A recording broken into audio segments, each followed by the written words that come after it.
옆에 계신 분께 이렇게 인사하십니다. 주님 부활하셨습니다. 주님 부활하셨습니다. 좀 더 힘차게 주님 부활하셨습니다. 주님 부활하셨습니다. 예, 우리 권사님 힘있게 해주셔서 감사합니다. 한 주간 어떻게 지내셨습니까? 우리가 살다 보면 때로 모르는 것이 약이 될 때가 있습니다. 훈련소에서 간 우리 교회 청년이 지난주에는 각계 전투라는 걸 했습니다. 철조망이 있으면요, 이래가지고 누워서 통과하는 건데요. 논산훈련소에서 각계 전투를 통과할 때는요, 위에 K3 기관총으로 두두두두 쏴가지고 이렇게 껑충 튀면요, 어깨를 맞게 돼 있어요. 누워서 가는데 그걸 얘기 안 했더니요, 아마 놀랬을 거예요. 무서웠을 거예요. 그런데 마음의 준비를 하지 못했기 때문에 얼떨결 지나갔을 겁니다. 근데 하나님 말씀은 모르는 게 약이 아니라 따라합니다. 아는 게 약이다. 아는 게 약이다. 그렇습니다. 또 오늘 새벽에는 구리 기독교 연합회 주관으로 구리에 있는 교회들이 구리 성광교회에 모여서 5시 반에 주님의 부활을 축하하며 연합 새벽 예배를 드렸습니다. 한 350명쯤 오셨고 또 연합 성가대도 한 70명쯤 섰는데요. 부활절 칸타타가 정말로 은혜로웠고요. 또 그거보다 더 귀한, 또 이게 우리 교회 스피커 시스템이 갑자기 바뀐 것 같은데요. 우리 찬양사님, 또 하나님께 영광, 정말로 귀한 찬양, 주님께서 기쁨으로 받아주신 줄 믿습니다. 한 줄 새에 또 이렇게 날씨도 포근해졌습니다. 좀 차디찬 바람이 아침에 불었었는데 밖에 나가면 좀 따뜻합니다. 여러분 또 교회에 오시면 또 깜짝 놀랄까봐 제가 주중에 교회 마당에 흙이 깔리는 영상을 올렸습니다. 별로 놀라지 않으셨죠? 뭔가 변화가 솔솔 변화의 봄바람이 불어오고 있습니다. 여러분 심령 가운데 은혜의 봄바람이 솔솔 불어와서 모든 침체된 곳에서 일어나고 모든 악한 영에서 벗어나고 하나님의 영으로 충만한 은혜의 봄 가운데 승리하는 성도 되시기를 예수님의 이름으로 축원합니다. 그 주님께서 힘을 주시면 어떻습니까? 영육간에 강건해져서 김홍석 장로님 아까 소개하신 것처럼 이렇게 함께 나왔습니다. 힘내시라고 격려의 박수하겠습니다. 네. 이렇게 나올 수 있는 것은요, 이 몸 상태가 어려우신데 나올 수 있는 것은 주님께서 힘을 주셨기 때문입니다. 오늘 하나님 말씀은 베드로전서 1장 13절부터 25절까지 말씀을 중심으로 함께 따라합니다. 부활신앙이라는 제목으로 말씀의 은혜를 함께 나누고자 합니다. 좀 울리지는 않죠? 소리가? 전 크게 들리는데 괜찮죠? 임진왜란이 일어나기 1년 전 송상현은 동네 부사로 임명을 받습니다. 임지에 내려오면서 송상현은 이미 왜군이 쳐들어올 것을 예견했기 때문에 동네 성이 자신의 무덤이 될 것이라고 생각을 했습니다. 그의 예견대로 임진왜란이 일어났습니다. 파죽지세로 몰려오는 왜군의 겁먹은 장수들은 도망을 가는 등 전선은 급기야 추스를 수 없을 정도로 악화되어만 갔습니다. 그러나 이미 왜란을 예감하고 있었던 송상현은 남아있는 주민들과 군사들을 모아서 이끌고 동네 성에서 왜군을 맞았습니다. 전의를 잃고 도망간 조선군들을 여럿 보았는데 동네 성은 성문을 굳게 닫고 싸울 태세를 하기 때문에 외장이 이렇게 외치는 것입니다. 싸울 테면 싸우고 그렇지 않으면 길을 터라. 길을 빌려달라라고 필담을 보냅니다. 그러자 송상현은 죽기는 쉬워도 길을 빌려주기는 어렵다라는 대답을 해주었습니다. 결국 왜군은 동래성을 대대적으로 침략하였고 송상현을 비롯한 남은 병사들과 주민들은 맞서서 싸웠습니다. 하지만 중과부적인 것을 어쩔 수가 없었습니다. 최선을 다한 송상현은 관복을 가져오라 해서 갑옷 위에, 자신이 입고 있는 갑옷 위에 관복을 입고는 당당하게 앉아서 왜군을 맞이합니다. 관복을 입은 이유는 그는 원래 문관이었습니다. 장수가 아니었습니다. 그러니 문관답게 관복을 입고는 임금님이 계신 곳을 향해서 사배를 한 다음에 죽음을 맞이했던 것입니다. 그는 죽는 순간까지도 회유됨 없이 당당하게 죽음을 맞이했습니다. 오히려 이런 모습에 감명받은 것은 적장, 외장이었습니다. 무관들도 도망가기 바쁜데 문관인 송상현이 도망가지 않고 자신의 임지를 죽음의 자리로 여기고 최선을 다해 싸운 점, 죽을 때에 문관으로서의 의연한 기계를 흐트러뜨리지 않은 점을 보면서 송상현을 인정하지 않을 수 없었습니다. 그래서 전해져 내려오는 이야기에 의하면 외장은 송상현을 죽인 왜군, 즉 자신의 부하를 죽이고 송상현을 장사를 치루어 주었다고 합니다. 송상현의 의연한 죽음에서 선비다운 모습, 신하다운 모습, 장수다운 모습을 보았기에 비록 적이었지만 존중하지 않을 수 없었던 것입니다. 자신의 위치에서 자신의 할 일을 온전히 하는 사람은 적의 입장에서 볼 때도 매력적인 것입니다. 성도를 알아보는 사람은 세상 사람이어야 됩니다. 성도들끼리 권사님은 참 믿음이 좋아요. 집사님은 믿음이 정말 따봉이야. 서로 칭찬하는 것은 그렇게 큰 자랑거리가 되지 못합니다. 세상 사람이 그 성도를 보고 칭찬해 줘야지요. 또 앞에 있는 사람이 나로 말할 것 같으면 하면서 제가 저를 칭찬하면요. 아이고 주책이 바가지구만. 주변에서 칭찬해 줘야지요. 성도는 주변 불신자들이 칭찬해 줘야 참 성도지요. 성도끼리 주고받으면 그게 무슨 소용입니까? 여러분, 성도들끼리 서로 잘한다고 칭찬하는 경우 그런 사람이 세상에서도 칭찬받아야 되는데 오히려 세상 밖에 나가서 사람들에게 욕을 먹는 경우가 많습니다. 반면 세상 사람들에게 칭찬을 듣는 성도를 보면 그 사람은 교회 안에서도 마찬가지입니다. 마치 적장이 보기에도 송상현의 충절이 빛이 났던 것처럼 말입니다. 그럼 세상 사람들은 우리의 어떤 모습을 볼 때 감동을 받을까요? 우리 어떤 모습을 바라볼 때 우리를 정말 야, 저 사람은 찐 성도야 라고 인정을 해줄 수 있을까?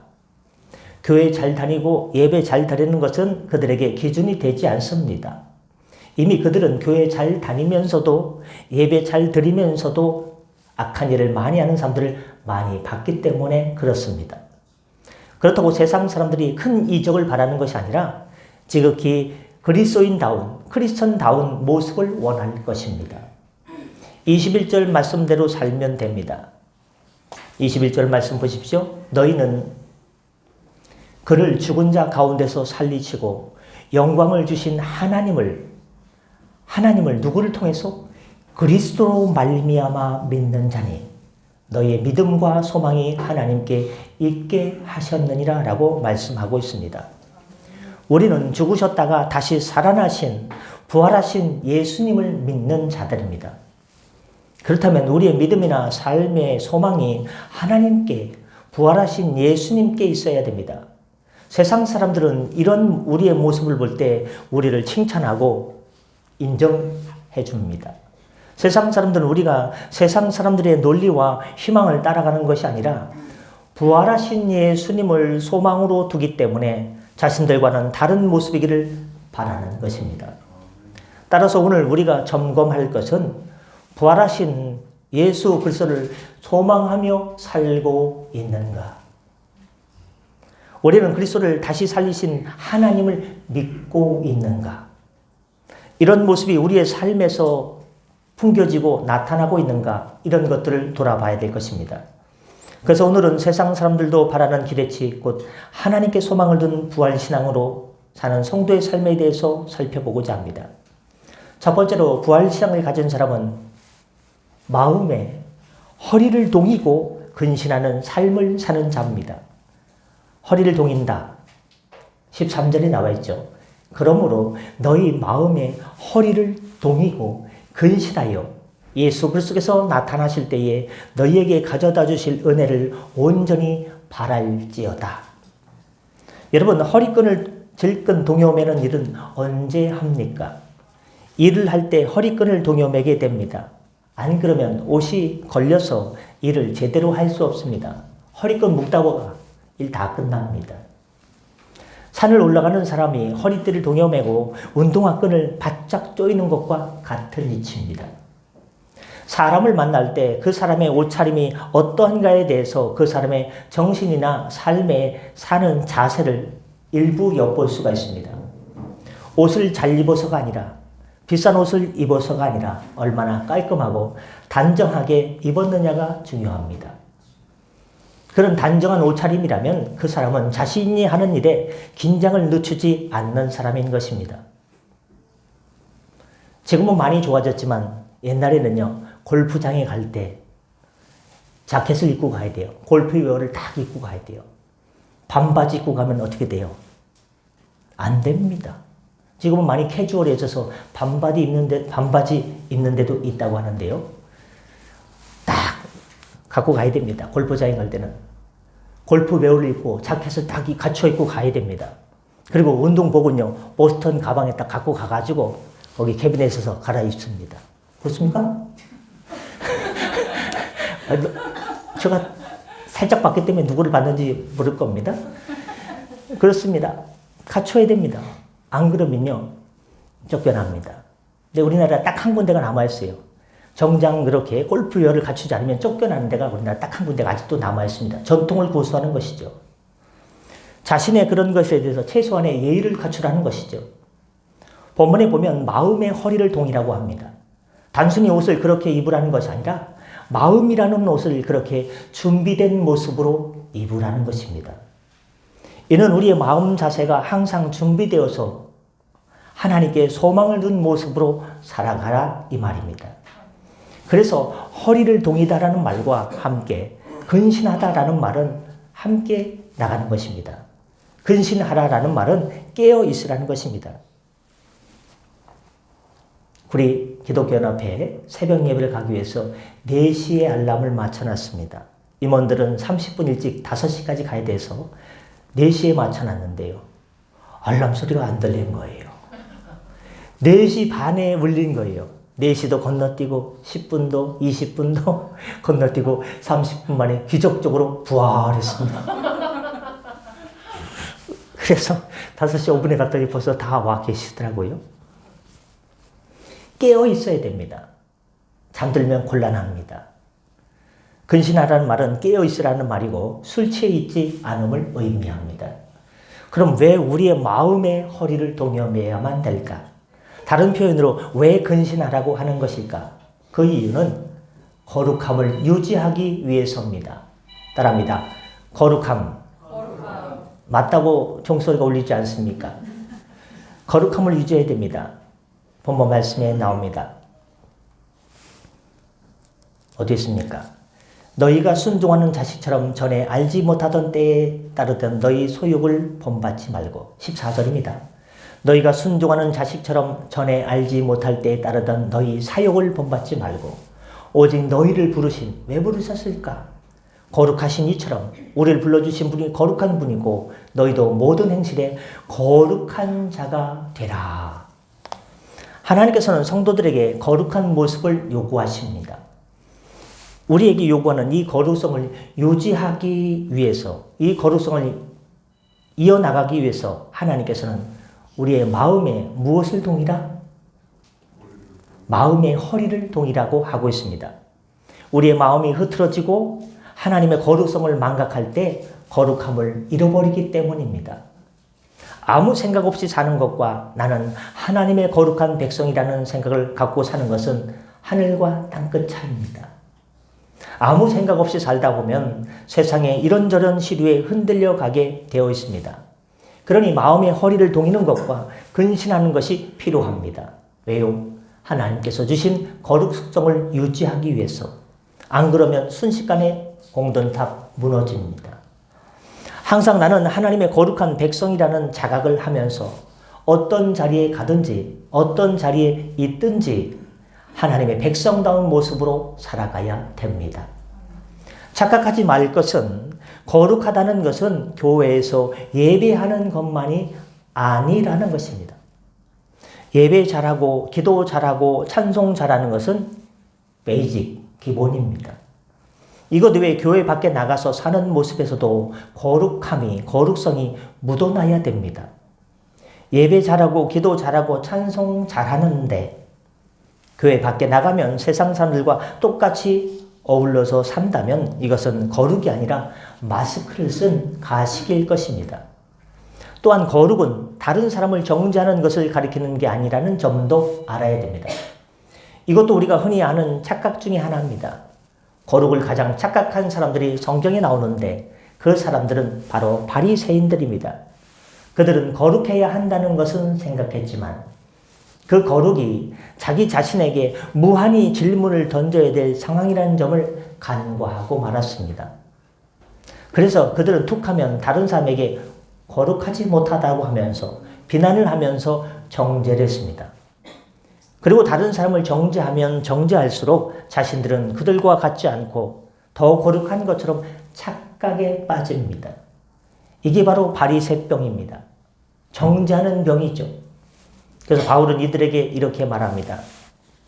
디모데전서 1장 6절부터 7절에 사람들이 여기 이에서라는 것은 믿음에서 벗어난 헛된 말에 빠져 율법의 선생이 되려 하나 자기가 말하는 것이나 자기가 확증하는 것도 깨닫지 못하는도다. 자기가 말하는 것을 모릅니다. 그러면서 그 말한 것에 따라 다른 사람이 못한다라고 정죄합니다. 이것이 바로 전형적인 바리새병입니다. 이런 것은 결코 거룩이 아닙니다. 성도는 끊임없이 자신이 하나님의 부르심에 합당한 모습으로 서 있는지 돌아보면서 하나님께서 원하시는 우리에게 요구하시는 거룩성을 이루기 위해서 하나님만 바라보는 자가 되어야 할 줄 믿습니다. 그렇게 하기 위해서 마음의 허리를 동이시고 근신하며 하나님의 뜻을 나의 삶의 자리에서 기도하며 나가야 됩니다. 거룩은 이런 모습에서 자연스럽게 드러날 수밖에 없습니다. 두 번째, 부활신앙을 가진 사람은 따라합니다. 두려움으로 지내는 사람입니다. 아까 그 훈련소 청년이요. 수류탄 얘기를 하더라고요. 수류탄을 던져 했는데요. 던졌는데 그렇게 세게 폭발할 줄 몰랐대요. 무서웠대요. 그것도 제가 얘기 안 했어요. 수류탄 던질 때 손이 바들바들 떨린단다. 그러면 훈련소 들어갈 때부터 떨어뜨리면 어떻게든 그럴 거 아니에요. 모르는 게 이야기예요. 부활신앙을 가진 사람은 두려움으로 지내는 사람입니다. 17절에 보시면 너희가 나그네로 있을 때 뭐라고 합니까? 17절 너희가 나그네로 있을 때를 두려움으로 지내라 라고 말씀하고 있습니다. 굉장히 이색적으로 우리에게 다가옵니다. 성경 말씀을 우리가 읽긴 있지만 나그네로 있을 때는 이 세상에서 살아가는 동안을 말하고 있습니다. 저와 여러분은 이 세상이라는 광야에서 나그네로 살아가고 있습니다. 이 세상이 영원한 것이 아니죠. 나그네로 표현한 것은 이 세상의 삶이 전부가 아니다라는 말입니다. 우리의 삶이 이 세상의 전부인 줄 알고 아둥바둥 살아간다면 그것은 부활을 소망하는 것이 아닙니다. 어떤 성도가 날마다 노심초사하면서 절절절 매면서 야 큰일 났다. 마치 다 죽을 것처럼 살아간다면 그는 부활을 소망하며 사는 성도가 아닐지 모릅니다. 하나님을 소망하는 게 아닙니다. 그래서 성도를 이 세상에 대해서 나그네라고 하는 것입니다. 나그네는요, 항상 두려움을 갖고 살아갈 수밖에 없는 존재들입니다. 예를 들면 성도님들, 제가 좀 고리 토평지구 개발 때문에 스팀이 조금 올라와가지고 열 좀 식히러 목포에 좀 일주일간 갔다 오겠습니다. 아는 사람이 없을 때 목포에 가면 어디서 잠을 자고 어디를 댕길지 모르지 않습니까?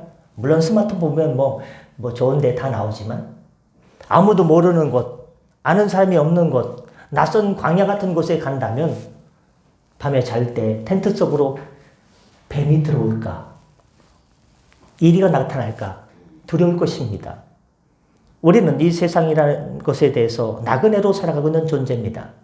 나그네는 한마디로 말하면 항상 두려움을 갖고 살아갈 수밖에 없는 존재를 말합니다. 근데 이 두려움은 불안이 아니라는 것을 알아야 됩니다. 자신의 부족함을 갖기 때문에, 깨닫기 때문에 갖는 겸손함을 이야기하는 것입니다. 제가 방금 말씀드린 그 불안이 아닙니다. 여러분, 두 사람을 만난다고 가정해 보십시오. 제가 두 사람을 만나보겠습니다. 먼저 에베레스트 산을 갓 등장한 처음으로 난생 처음 어디 갔다 왔습니까? 에베레스트 산을 갔다 왔습니다. 이야, 아직도 흥분이 가라앉지 않습니다.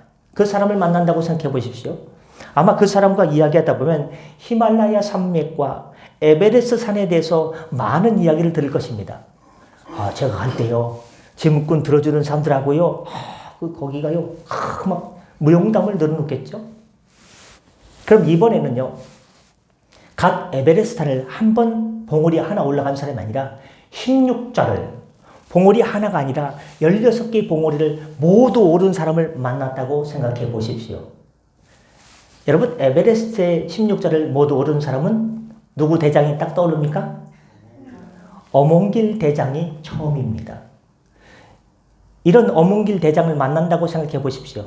어몽길 대장은 얼마나 많은 이야기를 할까? 두 사람 중 누가 에베레스트 산은요, 에베레스트 산에 대해서 더 이야기를 많이 할까? 아마 여러분은 어몽길 대장으로부터 듣는 이야기보다 갓 에베레스트 산을 오른 사람으로부터 더 많은 이야기를 들을 것입니다. 왜 그럴까요? 정작 에베레스트에 대해서 많이 아는 사람은 자신이 아는 게 전부가 아니고 지극히 일부분이라는 것을 깨닫기 때문입니다. 그래서 함부로 말하지 않습니다. 죽을 많은 위협을 더 많이 느꼈기 때문에 조심스럽죠. 반면 이제 조금 아는 사람은 자신이 아는 게 전부인 줄 알고 이야기하는 것을 좋아할 것입니다. 지금 본문에서 우리가 나그네로 이 세상을 살아갈 때 두려움으로 지내라는 것은 바로 그것입니다. 하나님을 알면 알수록, 신앙생활을 하면 할수록, 기도를 하면 할수록, 하나님께서 우리를 만나주는 그 경험을 하면 할수록 그만큼 더 두려워진다는 것입니다. 처음 교회 나갈 때는 할렐루야, 야 좋습니다, 신앙생활 좋습니다 하는데 산전수전 공중전 여러 가지 다 겪고 나서 여러 가지 어려움을 다 겪고 그가 나를 단련하신 후에는 내가 정금같이 달려가리라, 여러 가지 인생 경험을 통해서 하나님의 깊은 은혜를 체험한 사람은 하나님을 알면 알수록 내가 하나님의 뜻에 맞게 사는 것이 얼마나 어렵고 나의 삶이 얼마나 부족한가를 깨닫기 때문에 더 하나님 앞에서 두려워지고 고개가 숙여지고 허리를 숙이게 됩니다. 그래서 하나님 앞에서 입이 다물어지고 자랑거리가 쑥 들어가고 더욱더 겸손한 자가 되는 것입니다. 셋째, 부활을 소망하는 사람은 서로 어떤 사람이냐? 마음으로 뜨겁게 사랑하며 사는 사람. 따라합니다. 마음으로 뜨겁게 사랑하며 사는 사람. 그 말씀은 22절에 나와 있습니다. 너희가 진리를 순종함으로 너희 영혼을 깨끗하게 하여 거짓이 없이 형제를 사랑하기에 이르렀으니, 형제를 어떻게 사랑하냐? 마음으로 뜨겁게 서로 사랑하라 라고 말씀하고 있습니다. 진리를 순종한다는 것이 했다는 것이 아니라 이것은 23절부터 25절에 보면 진리를 순종했다라는 것은 바로 복음을 이야기하는 것입니다. 25절 끝에 보십시오. 24절에 모든 육체는 풀과 같고 모든 영광은 풀의 꽃과 같으니 풀은 마르고 꽃은 떨어지되 오직 주의 말씀은 세세토록 있으라 하였으니 너희에게 전한 복음이 곧 이 말씀입니다. 복음을 얘기하는 것입니다. 복음은 예수 그리스도의 십자가에서 죽으심과 다시 살아나심을 따라합니다. 믿는 것. 오늘 오랜만에 사모가 점심을 하러 데려갔죠? 없을 때 얘기해야지. 저는 점심이 맛있을 것을 믿습니다. 있을 때 하면 곤란해요. 우리는 뭘 믿냐? 복음은 예수 그리스도와 십자가에서 죽으심과 다시 살아나심을 따릅니다. 믿는 것. 복음은 믿는 거예요. 이 십자가와 부활의 말씀을 믿는 게 진리를 순종하는 것입니다. 이런 믿음으로 우리가 거짓 없이 형제를 사랑하기에 이르렀다고 했습니다. 여기서 우리는 우리의 사랑이 어디에 뿌리를 두고 있느냐? 십자가와 부활에 뿌리를 두고 이웃을 거짓 없이 사랑하는 겁니다. 그냥 내가 사랑해야지, 교회에서 하나님 사랑하고 이웃 사랑하니까 내가 사랑해야지, 그런 단순한 차원이 아니에요. 예수님께서 흘리신, 예수님께서 고통당하신 십자가와 예수님께서 사흘 만에 다시 살아난 그 부활, 십자가와 부활에 근거한 형제 사랑인 것입니다. 십자가의 고뇌와 고통과 인류를 향한 사랑과 하나님 그 깊으신 사랑과 성령으로 인치심에 대한 부활의 권능과 능력, 이런 것이 형제와 이웃을 사랑하는 기본이 되는 것이지, 내 감정으로 오늘부터 잘해야지, 일주간도 못 갑니다. 한 주간도 못 갑니다. 한 달도 못 갑니다. 그러나 십자가와 부활의 근거를 둔, 십자가와 부활의 뿌리를 두고 우리가 거짓 없이 형제를 사랑하는 것은 주님 재림할 때까지 주님께서 계속해서 성령으로 힘을 공급해 주실 줄 믿으시길 바랍니다. 그래서 우리의 사랑이 거짓 없는 사랑임을 알게 됩니다. 우리의 사랑이 거짓 없는 사랑이라는 점에 관심을 가져야 됩니다. 왜 거짓이 없는 사랑일까? 우리의 사랑이 예수님의 사랑을 따라가는 사랑이기 때문입니다. 예수님의 사랑은 어떤 사랑입니까? 예수님은 낮은 자리로, 천한 자리로, 비천한 자리로 찾아가는 사랑입니다. 어떤 것을요? 과부와 나그네, 세상에서 억울하고 짓눌리고 비천하고 울부짖고 속상하고 답답한, 또 질병 때문에 고통당하는 그 어려운 이웃을 향해 찾아가는 내리사랑입니다. 찾아가는 사랑입니다. 쉽게 말하면 무슨 공동체를 찾아갔습니까? 아둘람 굴을 찾아가신 것입니다. 다윗이 거기 있을 때 그 동네 400명, 600명 많은 사람들이 억눌리고 비천한 자들이 모여서 위로받고 새 힘을 얻어가지고 힘차게 나갔던 것처럼, 주님은 권세 있는 자를 찾아가가지고 세상에 잘 사는 자를 찾아가가지고 복음을 전하는 것이 아니라 낮은 곳에 가난한 이웃에게, 아픈 이웃에게 먼저 찾아가셨습니다. 사람들에게 관심을 갖되 사랑받지 못하고 관심받지 못하는 사람들을 찾아가는 사랑이었습니다. 길거리에 있는 소경에 대해서 아무도 관심을 가져주지 않았습니다. 하지만 예수님은 그들을 불쌍히 여기시고 그들의 눈을 뜨게 하셨습니다. 사람들은 가늠하다 잡힌 여자에게 돌을 던졌지만 예수님은 그녀를 용납해 주셨습니다. 사람들은 삭개오를 혐오했지만 예수님은 먼저 나서서, 야, 오늘 너네 집에 가서 밥 먹자. 그의 집에 들어가셨습니다. 예수님은 이 땅에 계시는 동안 이렇게 낮은 자리를 찾아가셨습니다. 세상에서 흔히 기독교를 사랑의 종교라고 합니다. 그런데 과연 오늘 말씀처럼 거짓 없는 사랑이라고 자신 있게 우리는 이야기할 수 있을까요? 안타깝게도 현실의 많은 기독교 일부분은 기득권을 찾아가고 있습니다. 사회적인 이슈가 있을 때 기독교에서 나오는 일부 소리를 들으면, 종합해보면 기득권층을 보호하는 소리가 많습니다. 사회적으로 어려움 당한 아무도 관심 없는 약자를 대변하는 것이 아니라 기득권의 이익을 대변하는 목소리가 많다는 것입니다. 아닌 것도 있습니다.